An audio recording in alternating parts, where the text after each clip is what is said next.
представя Мариана Стефанова. Благодаря на всички, които ни уважихте до тук. Приготвила съм се едни книжки, но най-напред бих искала да покажа, макар че няма да се вижда от всички, но поне символично.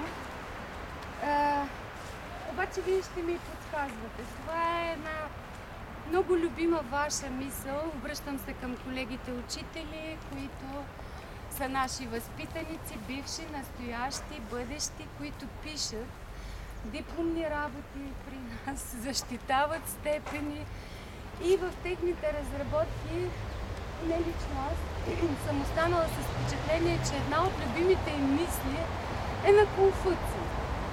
И то е, как беше, ако мислиш година напред, хайде да посей семе. Ако мислиш 10 години напред, така ли беше? Посей дърво.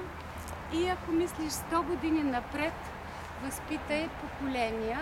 Позволих си мъничко да парафразирам последните думи, толкова колкото заради нашия повод. Сега, аз връчвам тази табелка условно на господин Христо. Заповядай. С обещанието пред всички нас. Лесно се обещава.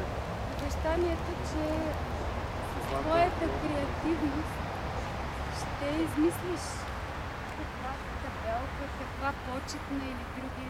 Как ще я закрепиш? Аз не знам. Ще измислиш. Поемам ангажимента, благодаря за вниманието. Това дърво в случая Глен. Решихме, защото ще бъде едновременно много здраво и много нежно дърво. Цъфти